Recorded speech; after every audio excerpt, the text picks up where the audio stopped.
¿Por qué hasta las cosas más simples acaban siendo súper complicadas muchas veces? ¿Por qué, por ejemplo, las personas cuando nos relacionamos muchas veces entramos en patrones simétricos de escalada y competición? ¿Por qué, por ejemplo, el dolor físico produce un sufrimiento emocional y el sufrimiento emocional muchas veces agrava el dolor físico? ¿Qué es la conciencia? ¿Qué es la vida? Bien, pues vamos a dar respuesta a estas preguntas y muchas otras a través de una cosa que quiero compartir hoy contigo por primera vez en primicia, que es mi teoría universal de la comunicación. Teoría universal de la comunicación, algo que quería explicar más adelante, pero dadas las circunstancias del confinamiento vamos a aprovechar que estamos todos en casa y podemos reflexionar pues para expandir un poco la mente. ¡Empezamos!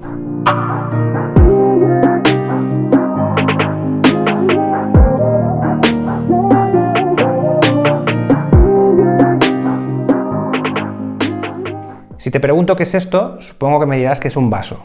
Y efectivamente tienes razón. Y si te pregunto, vale, ¿y un vaso qué es? Imagino que me dirás que es un trozo de cristal, que tiene una forma y que tiene una utilidad. Si te pregunto también, ¿este vaso es información?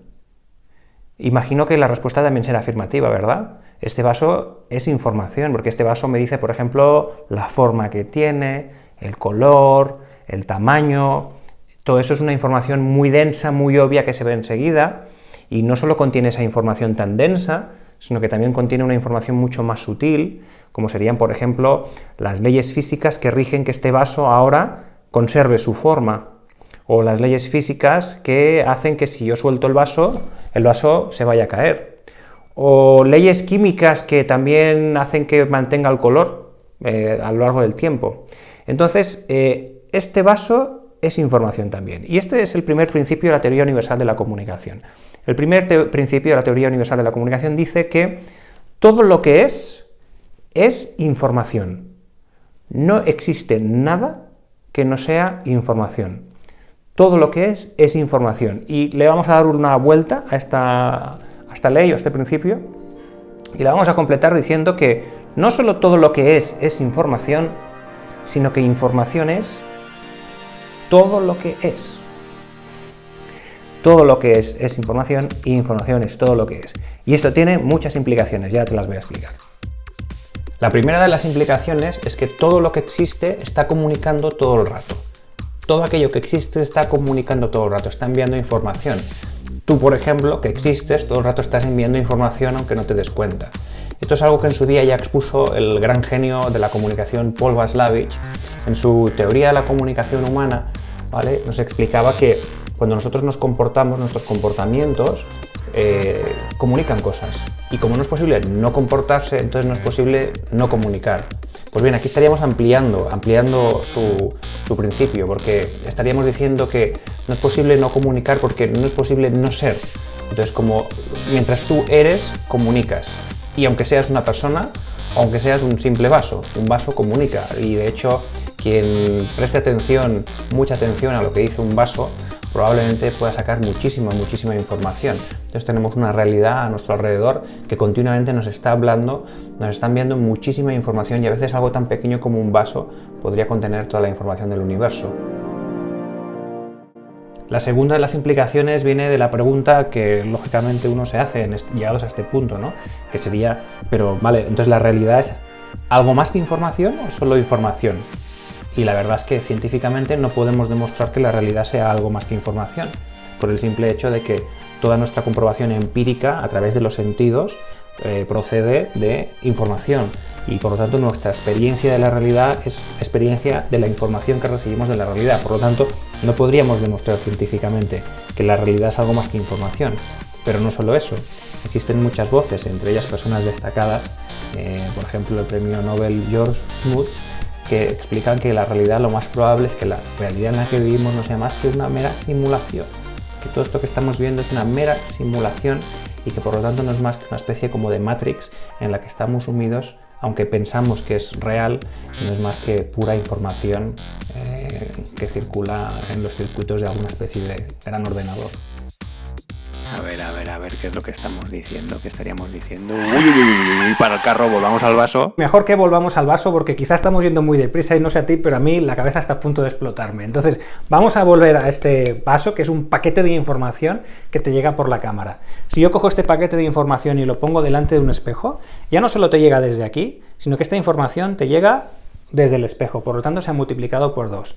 Pero no solo eso, esa información no solo está aquí y está en el espejo, esta información ahora también está en tu cabeza, por lo tanto se ha multiplicado por 3. Pero no solo eso, sino que resulta que, mira, si ahora me señalas el punto del espejo donde se está reflejando el vaso, ¿me lo puedes señalar, por favor? Sin vergüenza, señálamelo. Está ahí, ¿verdad? Muy bien. ¿Qué pasa si ahora mueves tu punto de vista? ¿Sigue estando ahí? Se ha movido, ¿verdad? ¿Dónde está ahora? Aquí, ¿no? Muy bien, la gran pregunta es, ¿se ha movido el vaso?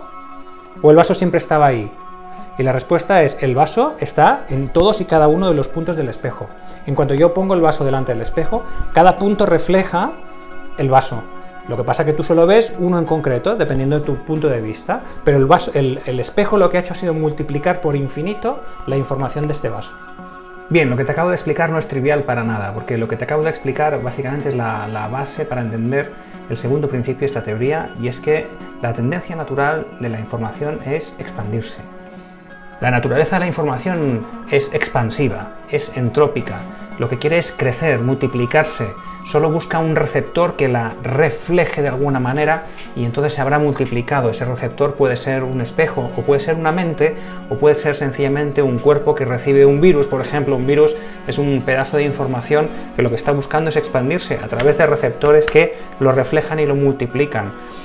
Si tú, por ejemplo, ahora mismo con el trabajo que tienes, sencillamente haces el experimento de abrir una nueva cuenta de correo electrónico, abres una nueva cuenta de correo electrónico sin decir mucho a nadie y verás cómo en esa cuenta de correo electrónico poco a poco empezará a llegar contenido y cada vez habrá más información y te generará más trabajo.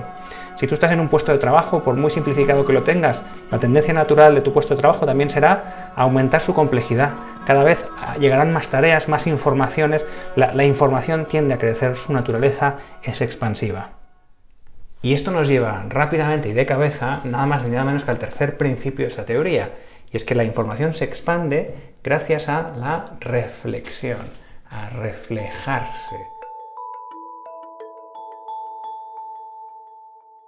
La información puede reflejarse en un espejo, por supuesto, pero también en cualquier superficie y en cualquier objeto. Todos los objetos, por el simple hecho de existir, tienen una mayor o menor capacidad de reflexión de la imagen, del sonido, de los campos electromagnéticos. Pero la información también se refleja en la mente que la recibe. La mente no es más que una especie de espejo que recibe información y la emite, pero distorsionada, la distorsiona hacia el futuro o hacia el pasado. No es casualidad que a la acción de pensar precisamente le llamemos reflexionar de reflexión. Nuestra mente no es más que un generador de realidad virtual a partir de la realidad que recibimos por los sentidos. No es muy diferente de un teléfono móvil o de un ordenador que reflejan los inputs recibidos de la realidad, distorsionándolos en forma de una nueva realidad simulada. Entender esto es muy importante, porque si mi mente es una máquina de reflejar y por lo tanto cuando la información llega a ella y yo la reflejo, la estoy multiplicando, ¿dónde pongo mi atención? ¿Pongo mi atención en mis miedos, en mis rencores, en mis celos? ¿O pongo mi atención en mis ilusiones, en lo que me apetece hacer, en el amor? ¿Dónde la pongo? Porque claro, donde la ponga, esa información la voy a multiplicar. Y multiplicar esa información en mi mente va a tener un doble efecto, porque esa información al multiplicarla en mi mente también se va a reflejar en el exterior. Cuando yo reflejo información hacia el exterior, es posible que alguien en el exterior me la devuelva, como en un partido de tenis. Entonces entramos en comunicación, porque la comunicación no es más que un proceso de reflexión mutua, donde yo reflejo lo que tú me envías con mis distorsiones y tú me lo devuelves con las tuyas. Este sería, por lo tanto, nuestro cuarto principio, y es que la comunicación no es más que un proceso de reflexión mutua. Es realmente alucinante darnos cuenta de hasta qué punto los seres humanos funcionamos como verdaderos espejos cuando, por ejemplo, comunicamos entre nosotros. Como, por ejemplo, el simple hecho del saludo, dos manos que se chocan, hay una pura simetría ahí, ¿no? O como, por ejemplo, cuando alguien me habla mal o con agresividad, yo le devuelvo esa agresividad y entonces la otra persona también la refleja, y entonces cuando entramos en esas escaladas simétricas que suponen por la mayor parte de los conflictos, por ejemplo, ¿no? Entonces resulta muy interesante también darse cuenta de que podemos utilizar estas leyes de funcionamiento a nuestro favor. Y lo que puedo hacer yo es, en lugar de devolverle al otro lo mismo que me está enviando, si le envío algo distinto, si la otra persona, por ejemplo, me habla mal, pero yo le sigo hablando bien, tarde o temprano esa otra persona no podrá evitar empezar a reflejar lo que yo le estoy enviando. Cuando empezamos a comunicarnos, es decir, a tener este proceso de reflexión mutua, es como lo que está pasando ahora con estos dos metrónomos, que van en fases diferentes, están moviendo en fases diferentes, pero como están comunicados a través de esa bandeja que, como veis, transmite las vibraciones del uno al otro, lo que ocurre es que la vibración de uno afecta a la vibración del otro, pero el otro también afecta a uno. Y si os fijáis, poco a poco, a medida que se van transmitiendo estas vibraciones, lo que ocurre es que se van acompasando. Poco a poco se van uniendo en la vibración hasta que, fijaros, ahora mismo ya están a punto de vibrar exactamente en la misma fase, ¿vale? Y ahora se comportan como si fueran un solo instrumento. Pero no solo ellos, también la bandeja y también las latas que tengo debajo para que se puedan comunicar entre ellos. Un inciso, la resonancia es un fenómeno que estabiliza o incluso amplifica los procesos de comunicación, pero esto no siempre es bueno, a veces puede ser malo. Por ejemplo, cuando un micrófono y un altavoz se acoplan, o cuando, por ejemplo, el dolor físico y el sufrimiento emocional se van retroalimentando el uno al otro, o, por ejemplo, cuando una canción se te queda ahí pegada en la cabeza. Vale, muy bien. Esto que acabamos de ver no es más que una demostración de la que va a ser la quinta ley de esa teoría universal de la comunicación. Esta quinta ley lo que dice es que todo lo que se comunica tiende a unirse. Todo lo que se comunica tiende a unirse. Esta quinta ley probablemente sea de las que tiene más repercusión en nuestra vida social, porque lo que significa básicamente es que cuando yo me comunico con otra persona y lo hago de verdad, y cuando digo de verdad lo que quiero decir es que su input, realmente la información que me envía, realmente la estoy considerando y trabajo sobre ella antes de devolverle esa información. Cuando yo me dejo influenciar por su información y la otra persona se deja influenciar por mi información, no podemos evitar ir acercando posiciones hasta que llega un momento en el que realmente estamos conectados y empezamos a funcionar más como un equipo. Todo lo que se comunica tiende a unirse. Si yo, por ejemplo, tengo una pareja y las cosas no funcionan bien, y entonces lo que hacemos para tratar de mejorar es separarnos durante una temporada, no va a funcionar, porque si dejamos de comunicarnos, lo que estamos haciendo realmente es separarnos. Cuando la pareja no va bien, lo importante es más comunicación. O si, por ejemplo, en un país, una parte de un país se quiere separar, y lo que hacemos es dejar de comunicarnos o comunicarnos de manera agresiva con esa parte que se quiere separar. Con eso solo conseguiremos que esa parte quiera separarse aún más. Si queremos que la parte se una, necesitamos buena comunicación, muchísima comunicación, pero comunicación de verdad, realmente escuchando, realmente trabajando con los inputs que nos dan. Este principio es muy obvio, por ejemplo, en los equipos de trabajo. ¿Cómo sabes que un equipo verdaderamente lo es? Pues, por ejemplo, lo ves porque se están pasando la pelota entre ellos, pero no solo se comunican con la pelota, sino con mucha más información, más densa o más sutil, que es la que les cohesiona en un todos para uno y uno para todos. Cuando dos átomos se comunican entre ellos y comparten electrones, se acaban uniendo formando una molécula. Cuando varias células se comunican entre ellas intercambiando, por ejemplo, nutrientes o impulsos eléctricos, se unen formando un tejido, por ejemplo. O cuando, por ejemplo, las abejas se comunican con las flores intercambiando néctar a cambio de un transporte de polen, pues están uniéndose formando lo que llamaríamos un ecosistema. Si varios ecosistemas se comunican entre ellos, pues pueden llegar a crear una cosa más grande al unirse, que sería una especie de biosfera. Y así llegamos a nuestro sexto principio, porque cuando uno va viendo esto se va dando cuenta al final de que ese fenómeno al que llamamos vida no sería ni más ni menos que un proceso de comunicación. La vida es un proceso de comunicación. Muy bien, si aceptamos que la vida es comunicación, que la vida es intercambio con el exterior, que está vivo aquello que intercambia, entonces la implicación es muy muy fuerte, porque también hemos dicho que todo lo que existe, por el mero hecho de existir, comunica. está enviando información hacia el exterior. Y también hemos dicho que todos los objetos, por el simple hecho de existir, también reflejan parte de la información que reciben. Algunos reflejan mucha información y otros reflejan una parte infinitesimalmente pequeña de información, pero todos los objetos reciben información. Entonces, si todo esto es verdad, lo que estaríamos diciendo es que la vida no es un concepto digital, en el sentido de hay cosas que están vivas y hay cosas que están muertas, y lo que no está vivo está muerto. No, estaríamos diciendo que en realidad la vida es un concepto más bien analógico, quiere decir que tiene grados, y hay cosas que tienen un nivel de vida muy, muy grande, como por ejemplo un ser humano. Un ser humano tiene un nivel de vida muy grande porque genera una gran cantidad de intercambio de información y de comunicación con el exterior. Y luego habría cosas que tendrían una menor cantidad de vida, ¿no? Por ejemplo, un virus sería una cosa que intercambia información con el exterior, pero relativamente poca, ¿no? Pero incluso si fuéramos bajando en esa escala gradual de intensidad de esa vida, nos encontraríamos con la realidad material. Y en la realidad material lo que nos encontraríamos básicamente pues es nuestro amigo el vaso, que nuestro amigo el vaso no podríamos decir que está muerto, que es algo inerte. Lo que diríamos es que su nivel de vida, su cantidad de vida es muy, muy, muy pequeña, infinitesimalmente pequeña, casi tan pequeña que no la percibimos, pero este vaso está intercambiando con el exterior.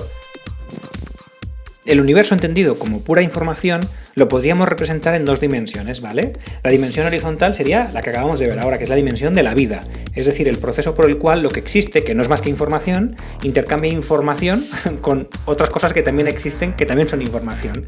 Pero espera, que esto no acaba aquí, porque también habría un eje vertical en este universo, y en este eje vertical representaríamos lo que es información generada a partir de otra información, es decir, información acerca de otra información. Aquí meteríamos lo que es ni más ni menos que la conciencia. Cuidado, porque nos estamos lanzando al sexto principio, que diría que la conciencia no es más que información acerca de otra información. Muy bien, imagino que ahora mismo estás pensando que se me ha ido la olla, y la verdad es que tienes toda la razón del mundo, pero ahora mismo ya no puedo parar, así que lo voy a explicar un poco más, ¿vale? La conciencia es información acerca de otra información. Yo recibo información densa a través de los sentidos, por ejemplo luz o por ejemplo sonido, y esa información en mi interior la reflexiono, la reflejo, la distorsiono, ¿vale? Y entonces lo que hago es generar nueva información que normalmente tendrá menos densidad que esa información. Eso es la conciencia. Entonces pensar es un acto de conciencia, pero también las emociones pueden generar una cierta conciencia, porque las emociones en cierta medida son información acerca de otra información. Y esto tiene más implicaciones. Por ejemplo, no podemos pensar en la conciencia como algo puramente digital, que la tienes o no la tienes. No podemos decir, los seres humanos tienen conciencia, los animales no.